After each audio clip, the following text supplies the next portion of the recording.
Hi, this is J. Sai Deepak. I'm a practitioner of intellectual property law before the Delhi High Court. I am currently a senior associate with Sai Krishnan Associates. I've been working with this firm for the last 5 years. The module that I'll be handling is the module on patent infringement. This is more or less a crisp module which focuses more on aspects of patent litigation as opposed to patent jurisprudence, which is why the assumption is the readers of this particular module are fairly at home with patent jurisprudence. The content of this particular module relies on references to provisions from the statute and its interpretation,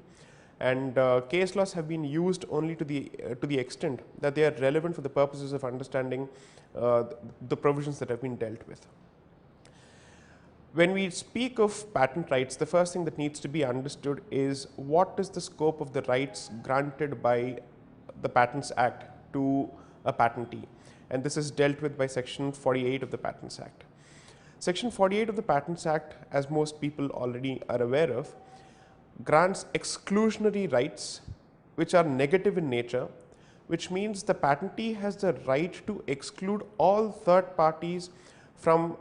acts of making, selling, offering to sell, importing, so on and so forth, which do not have his consent. In stark contrast to the standard notion of property, this is not a positive right which is meant to bestow upon the patentee the right to practice something. It is the right to exclude third parties. This is the nature of rights under section 48.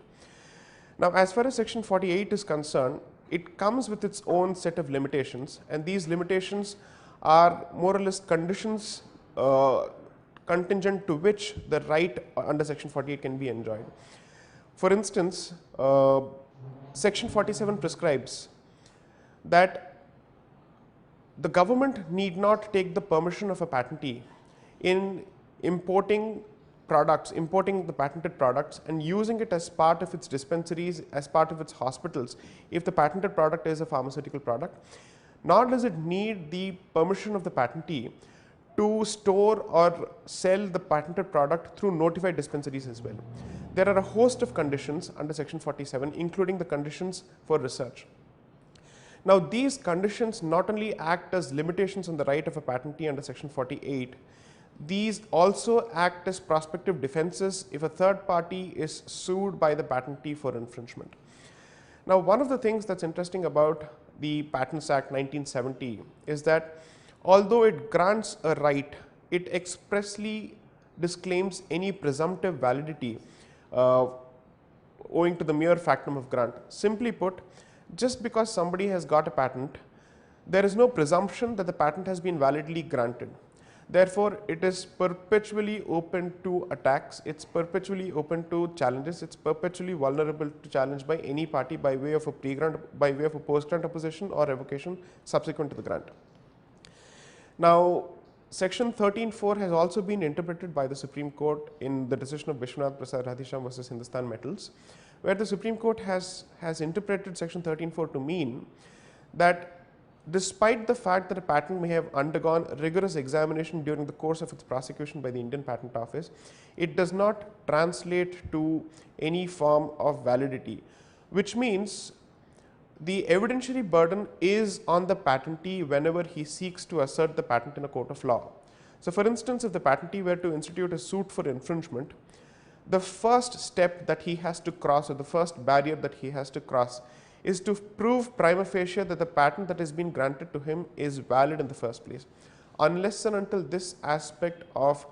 the patent is covered, it is practically impossible and legally impermissible for the patentee to proceed to the second aspect of his case, which is prima facie case of infringement. Now, this is in stark contrast to, let's say, other forms of intellectual property such as the Trademarks Act, where under the Trademarks Act section 31 clearly states that a trademark that is registered shall be treated as prima facie valid, which means it is the defendant's burden to disprove or to challenge the validity of the trademark that has been granted. Now, this has serious implications in terms of enforcement for a patentee, because even if the patent may have been granted 4 or 5 years after its prosecution and examination of a by the Patent Office, it does not in any way hand him the ability to claim prima facie validity or presumptive validity. Although courts have developed certain principles in case laws where they have come out with propositions to the effect that if the patent has been in force for about 6 to 7 years at least a considerable period of time, or if the patented invention has been practiced by members of the industry for a significant amount of time, or the patented invention has been licensed to a significant number of people by the patentees, the court may venture to treat the patent as having proven its validity over a point of time. Be that as it may, the question remains whether courts are allowed to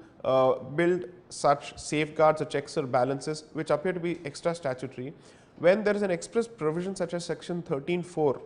which disclaims presumptive validity and which does not seem to leave any windows open, or which does not seem to provide for these kind of contingent recognitions of validity or conditional recognitions of validity. Now, this is something that an Indian court has not had an opportunity to address so far, but it's hoped that at some point these will be addressed.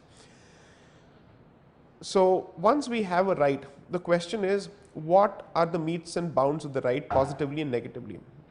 When I say positive metes and bounds, I refer to limitations on the patentee which keep open the realm of commons for all third parties. And when I speak of negative bounds of or negative conditions, I refer to those instances where a third party has crossed the threshold of the realm of commons and has entered the territory of infringement. Unlike the Copyright Act, which specifically enumerates those actions which would amount to infringement or which would constitute infringement, the Patents Act does not have a single provision that spells out what would amount to infringement of the patentee's right under section 48. Therefore, one can assume, and this would be a logical and legal interpretation or a legal conclusion to arrive at, that anything which amounts to the exclusive right of the patentee under section 48, and if such an activity is undertaken by a third party without the consent of the patentee, it would amount to infringement of the patentee's rights under section 48.